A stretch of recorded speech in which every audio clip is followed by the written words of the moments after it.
I might be reading between the lines, but I'm synthesizing a couple of things you've said. We talked a bit about job descriptions and how they're really not often what they need to be to attract the right person, let's face it. And the matter we're talking about now, would you say that there's a bit of a marketing or branding problem in the recruiting community? They need to stand out, they need to compete. Is there something going on there that needs to be done differently to be more successful at competing? Yeah, well, you're hitting a hot button for me. First, most search firms do not spend the time to really understand the client and the client situation. They take the job description, have a 1 hour conversation with the client, make sure they understand what's on the paper that's been handed to them, and then they tear it down from the partner to a junior person who will make a call. Okay.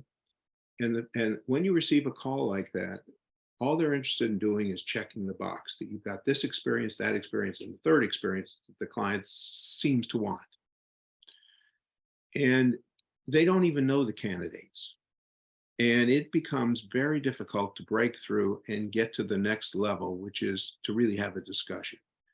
And more often than not, the partners really do not know the client the way that they should know the client. Why? Because partners in search firms generally, let's speak the large ones first.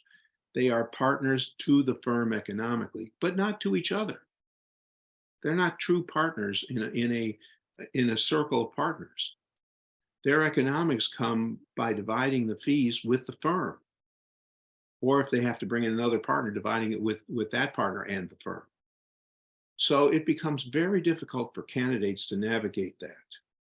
Okay, so here's the sidelight. One of my friends and a client is CEO of a public company. He was sitting at home one night and the phone rang. He called me afterwards. He had to tell me this. It was on his cell phone. He thought it was one of his daughters, so he picked it up. And this person said, "Hi, I'm from Heidrick and Struggles. We're an executive search firm. Do you know what we do?" So what does that tell you about the professionalism of the profession? Okay. So these firms have moved from being a profession of really being a consultative advisor to the client and a consultative advisor to the candidate, because you got to put the two together. Otherwise, it's just not going to work. So you have to win the trust of both. You have to know enough about the client.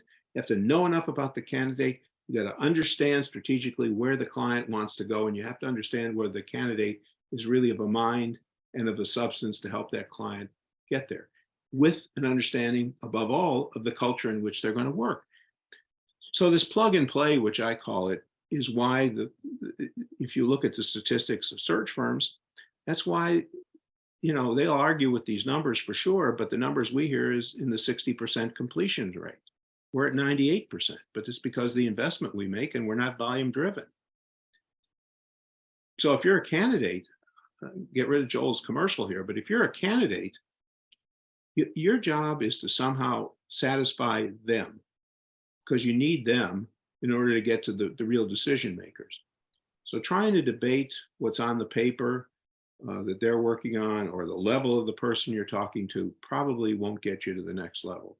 So you have to figure out a strategy to get through that, to get to a real decision maker, whether it's the client or maybe it's a partner in a firm that's somewhat like ours in the sense that, really does know the client, really does know the issues, understands the strategy, why they're doing what they're doing, and can explain to you why they're doing what they're doing, how they're going to do it, why they're going to do it, the resources that they're going to apply, how this leadership role fits into aligning those resources to those priorities using a certain strategy, and how to be benchmarked to value. Because in the end of the day, it's enterprise value.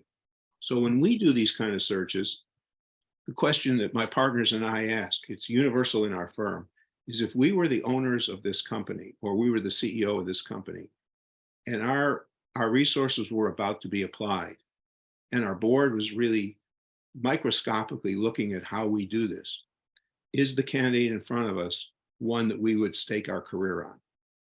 And if not, client will not see the candidate. Okay. So maybe that has led us to, the kind of repeat client work that we have. And I'm sure there are other firms like us out there. If you can find those kind of firms, so much the better. But it's the search is still dominated by major firms. And then there's just one other sidelight to this that might be helpful to your listening audience. We know there are smaller firms that specialize, as in the big firms, they have specialties in certain areas, whether it's technology or manufacturing or utilities or financial services and banking. There are small firms that specialize in one or maybe two of those. Identifying those people, I think you're going to get a much more thorough briefing and an understanding, because they don't carry the volume that the other firms had. We did a survey of HR people some time ago, and we asked them, and well, let me back up, because I don't think this will make sense. So let me try and back up and make sense of this. We were interviewing for ourselves, so we talked to partners from other firms, and we asked them, how many searches do you carry at any point in time? These were 18 partners from firms that everybody knows. And the numbers were 9 to 16 at one time. 9 to 16. Well, if you're a candidate, how can you can't reasonably expect that they're going to know every client if they're carrying that kind of load. The smaller firms don't carry that kind of load. I know we limit, we put 2 partners on every search, and no partner can be involved in 4 situations, any more than 4 situations, and we really try and limit it to 3. So obviously we can do that because we're not carrying the kind of overhead that these bigger firms are carrying. We're not trying to run a professional service model where the partner takes it and junior people do the work. And the junior people really don't know the client. So, there's different offerings within this, but I think my point of this is understand who you're really dealing with and try and get through their maze, because they're not going to change their maze and their process for you, no matter what information you offer. And once you get up to the next step, reevaluate again and see who you're talking to, what their interest is in the process, and give them what they need so that they push you forward. The ultimate idea is obviously to visit with the client and see if what the client is really talking about and what you and who you really are really fits together, both in terms of what needs to be done, the priorities and so forth, as I mentioned, the strategies they're going to ask you to implement, how much leadership, how much dose of leadership is needed, what resources you're going to have, and how it's all going to fit together. But even senior people make mistakes in this. This isn't just for people who are new to this.